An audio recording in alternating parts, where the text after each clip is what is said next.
संतश्रेष्ठ ज्ञानेश्वर महाराजांच्या पालखी प्रस्थान सोहळ्याच्या पार्श्वभूमीवर आळंदी शहरात चिंताजनक परिस्थिती निर्माण झाली आहे।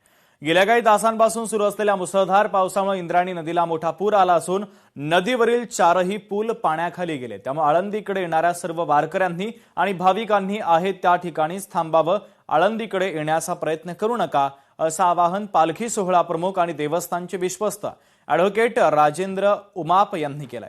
मात्र त्या विरोधात वारकऱ्यांनी रोषाचा सूर आळवलाय। नेहमीची येतो पावसाळा, मग तसे नियोजन का नाही असा आरोप आता वारकऱ्यांनी केलेला आहे। सविस्तर पाहूयात।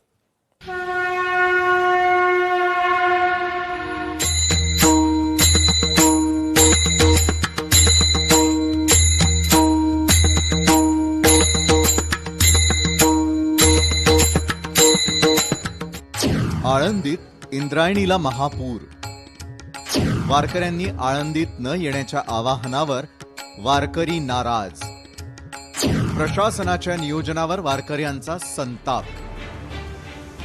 गेल्या काही दिवसांपासून पुणे जिल्ह्यात आणि विशेषतः आळंदी देहू परिसरात झालेल्या मुसळधार पावसामुळे इंद्रायणी नदीला महापूर आलाय। या पार्श्वभूमीवर सुरक्षेचा उपाय म्हणून राज्य सरकार, स्थानिक प्रशासन आणि आळंदी देवस्थान समितीनं वारकऱ्यांना आळंदीत न येण्याचे तातडीचं आवाहन केलेलं होतं।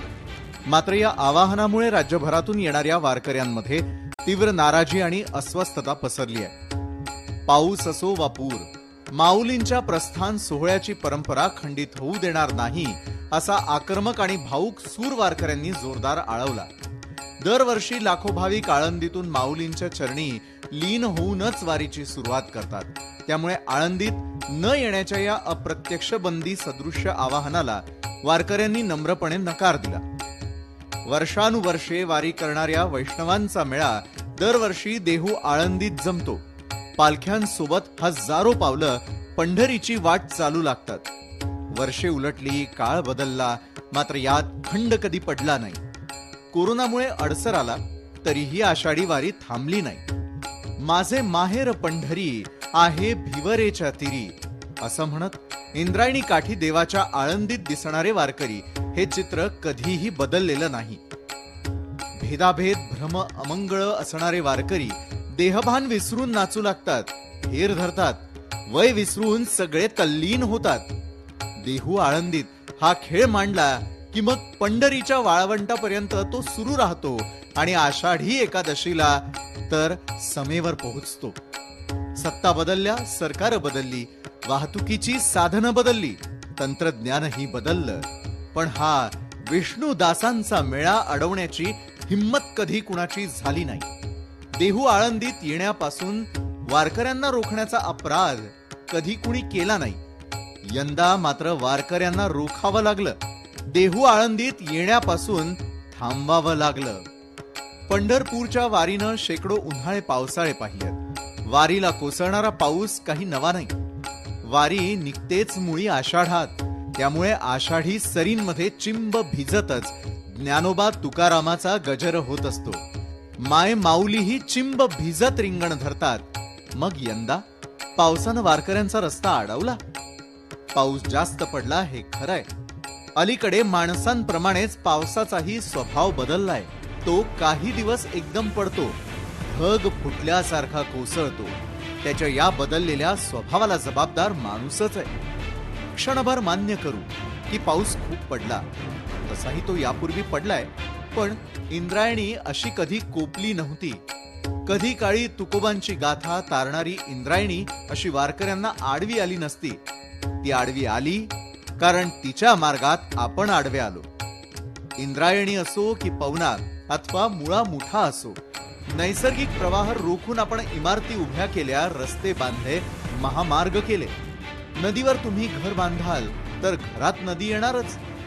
देहू आळंदी आणि परिसरात विकासाच्या नावाखाली पर्यावरणाची जी किंमत आपण मोजली आहे, हा त्याचाच परिणाम आहे। त्यामुळेच इंद्रायणीनं धोक्याची पातळी ओलांडली।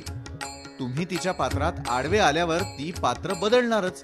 मग प्रशासनाच्या नाकर्तेपणाचा ठपका निसर्गावर का, असा सवाल भाबड्या वारकऱ्यांनी केलाय।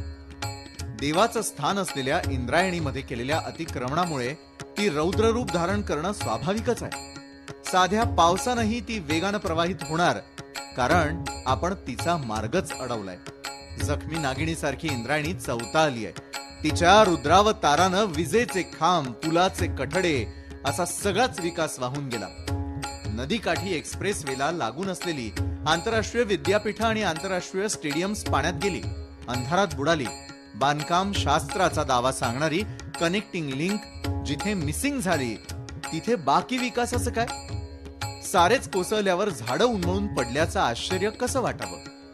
एक झाड पडतं तेव्हा मानवी संस्कृतीचा एक अंश संपतो.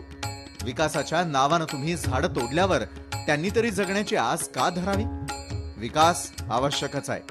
भारतासारख्या खंडप्राय देशापुढील आव्हानं तर आणखी वेगळी आहेत. सर्वसामान्य माणसाच्या पोटात 2 घास जावेत म्हणून नैसर्गिक प्रवाहांना अडवणं काही वेळा अपरिहार्य असतंही. मात्र पर्यावरणाची कोणती किंमत आपण चुकवत आहोत याचं किमान भान तरी असायला हवं. मुठभर बिल्डर, कंत्राटदार, उद्योजक हेच लोक राजकारण आणि प्रशासन चालवतात. तिथे आता न्यायाची अपेक्षा तरी कसली बाळगायची असा सूर विठू माऊलीच्या लाखो लेकरांनी आळवलाय. विठू माऊलींच्या लेकरांना प्रशासनानं अडवून स्वतःच्या अनेक वर्षाच्या चुकांवर पांघरुण घालण्याचं काम केलंय. वारकऱ्यांना अडवणाऱ्यांना विठू रायाही कधीही माफ करणार नाही. या नाठाळांच्या माथी तुकोबांची काठी पडल्याशिवाय राहणार नाही. ब्युरो रिपोर्ट, लोकशाही मराठी, मुंबई.